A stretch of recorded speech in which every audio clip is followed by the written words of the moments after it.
war was not new to the Drakthir Dominion. For 6 centuries, their fleets had burned across the spiral arms, crushing civilizations and absorbing them into the Dominion's vast, iron grip. They had fought insectoid swarms that blotted out suns, reptilian empires that wielded fusion weapons like clubs, and machine hordes that never slept.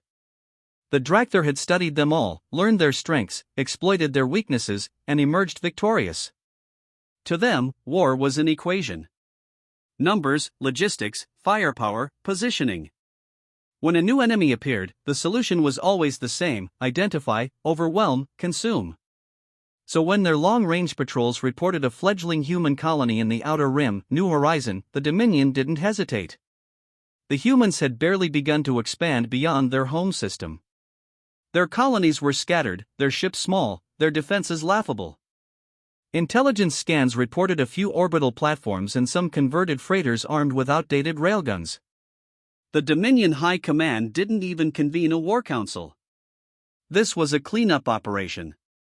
Admiral Vroth kept his clawed hands folded behind his back as his flagship, Karzul, led the fleet into the New Horizons system. "Scan the colony," he ordered. The officer bowed his head. Minimal defenses. Civilian traffic attempting to flee. Vrotha's lip curled. Cut off escape vectors. All ships to attack formation Gamma.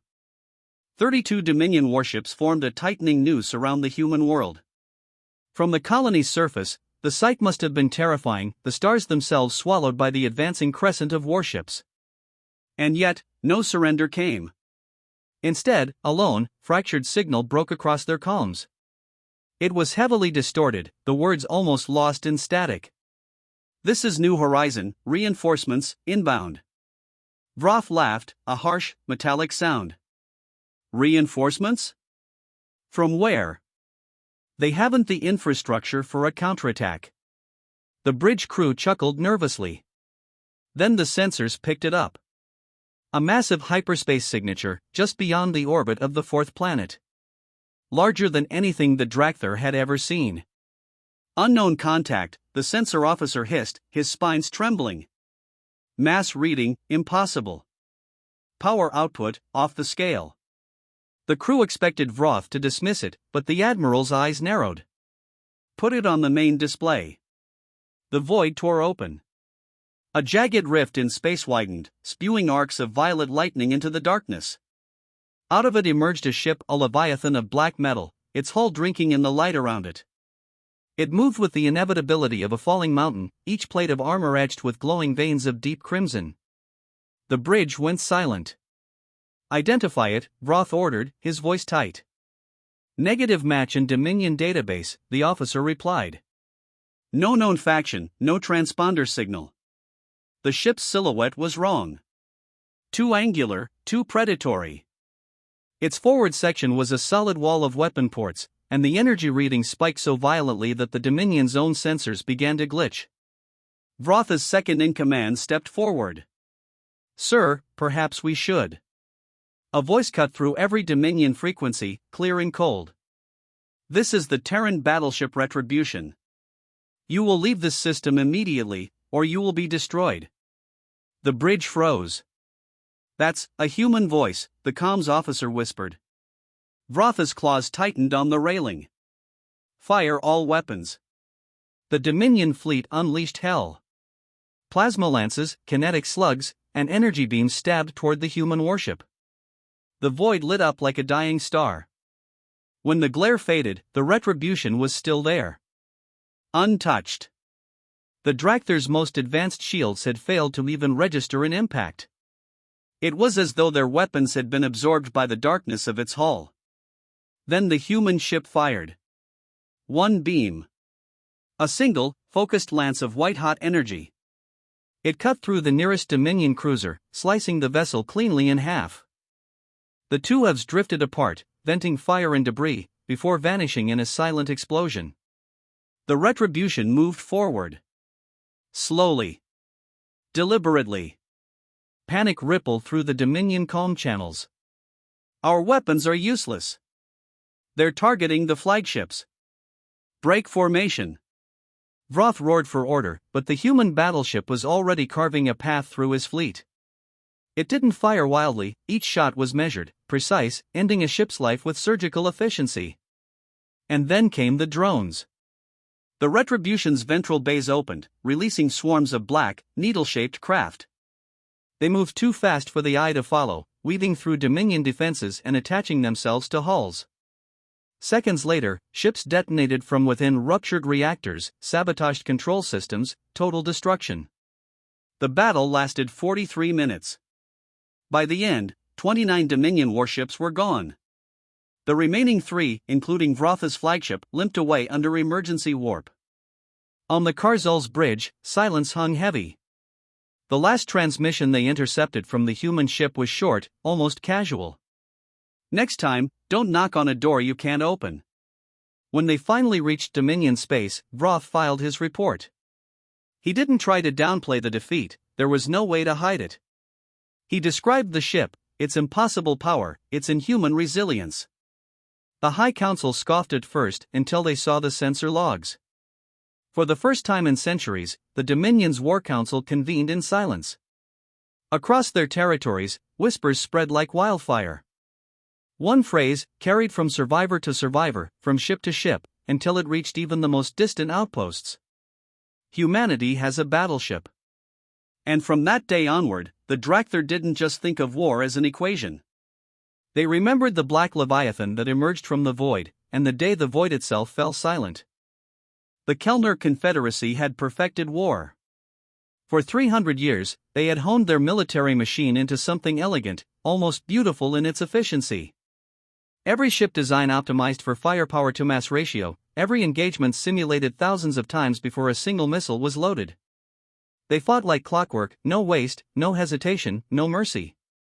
And yet, as the fleet sailed through the black toward an insignificant human mining outpost, Captain Serac felt something he had not felt since his first battle, unease.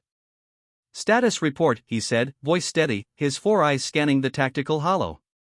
22 ships in formation, Captain," his executive officer replied. "Enemy defenses minimal. Orbital satellites only. Stationary targets." Serac allowed himself a small smirk. "They're not even armed with plasma.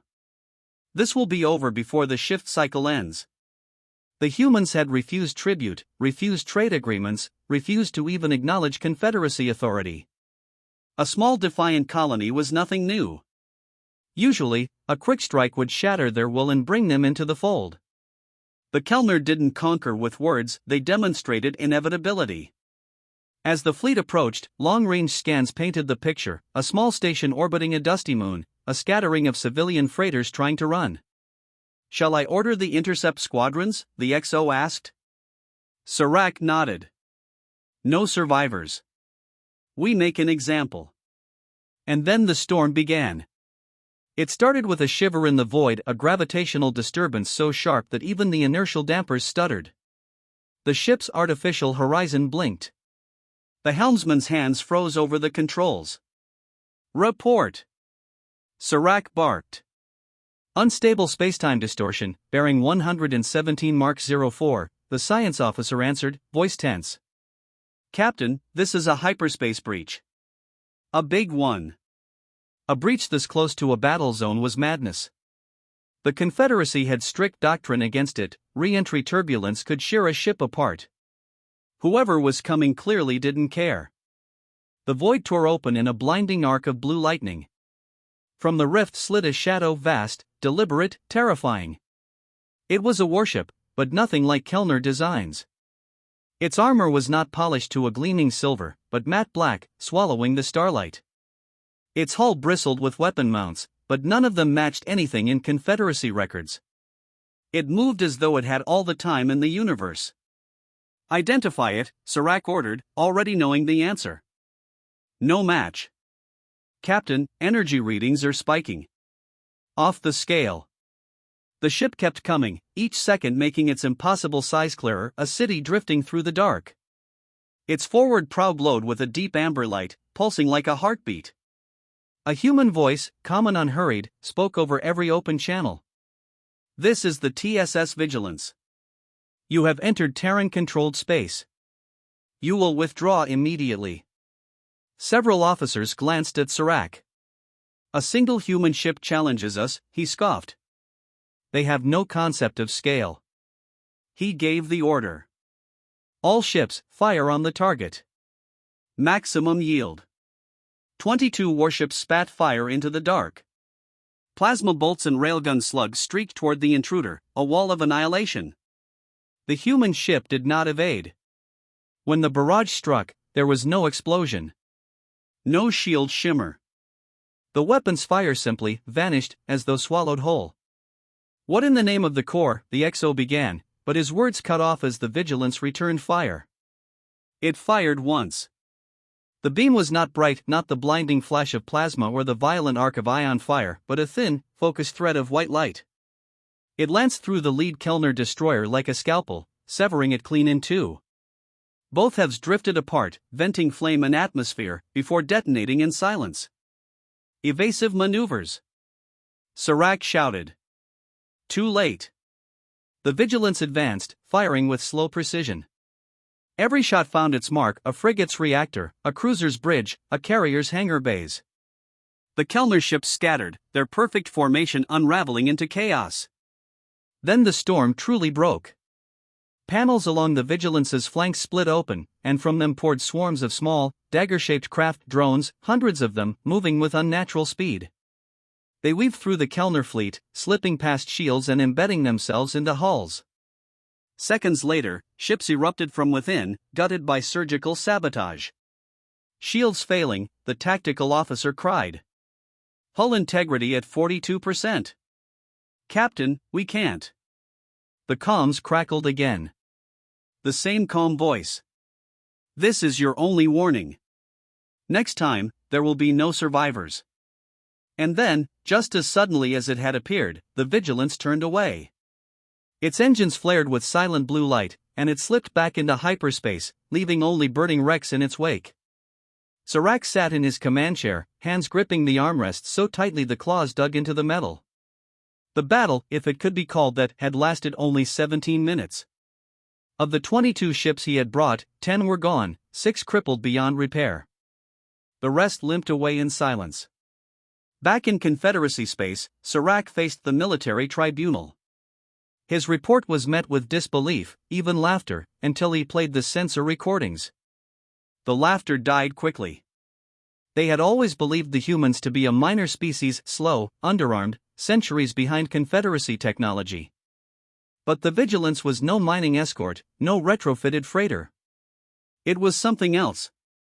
Something they had never prepared for. In private, Serac heard the rumors spreading through the fleet. If they have one of those ships, how many more are there? The Kellner Confederacy had mastered war. Or so they thought. Now, every time their fleet sailed into the black, every captain wondered if, somewhere beyond the stars, a black ship was watching. Waiting. And if the storm would come again. The Varnick Imperium was proud of its precision. For centuries, they had refined the art of war until it was less a contest and more a demonstration of inevitability. Their fleets moved like flowing geometry, each ship in perfect formation, each tactic calculated through predictive combat algorithms. They didn't just fight battles, they solved them.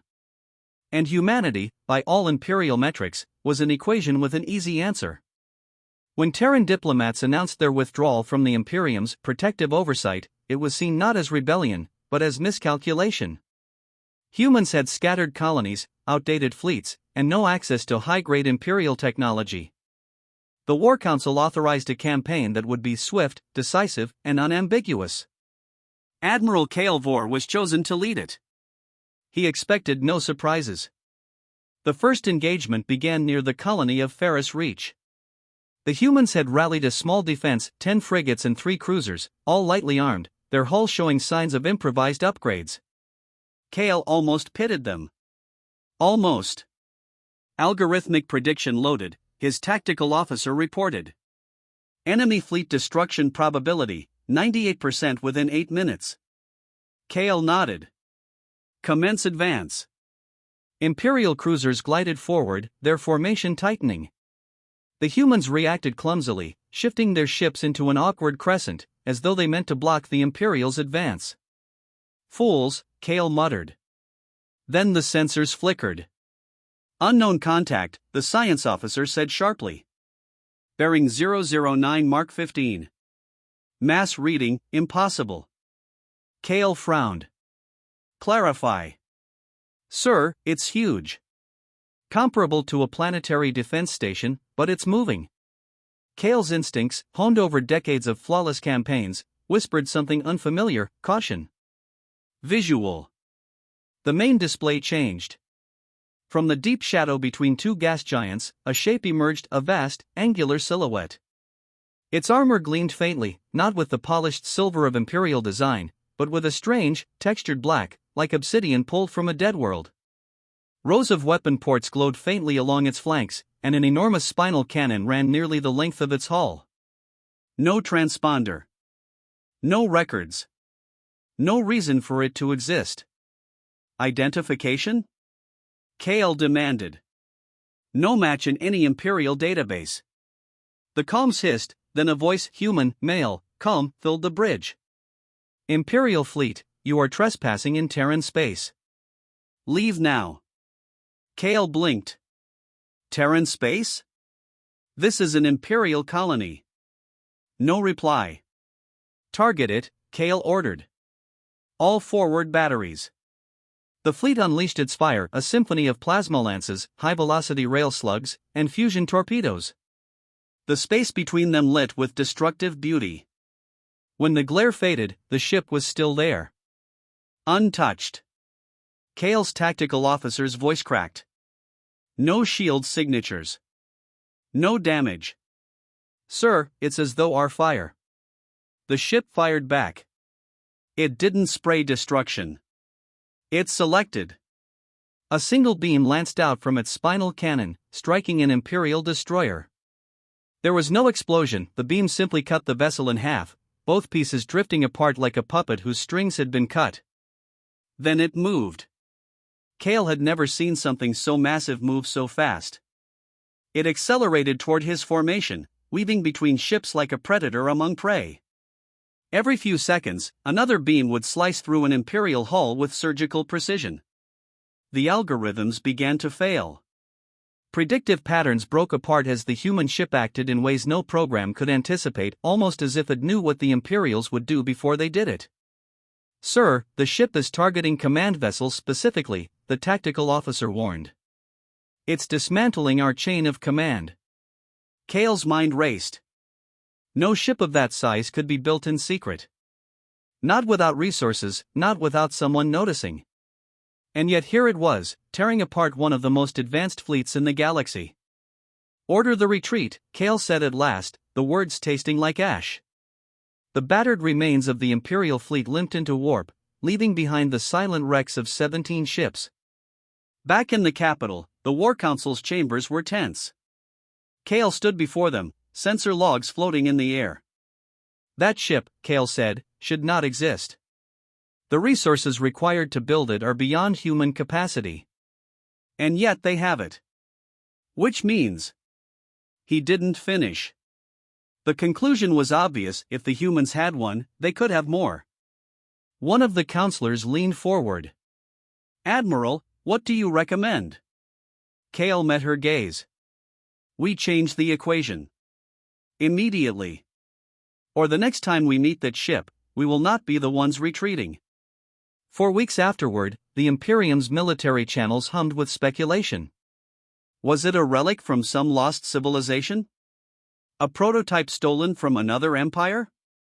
Or had humanity, quietly, in the shadows, advanced far beyond what anyone believed possible? Among the rank and file, the whispers had already given it a name, the Ghost Leviathan.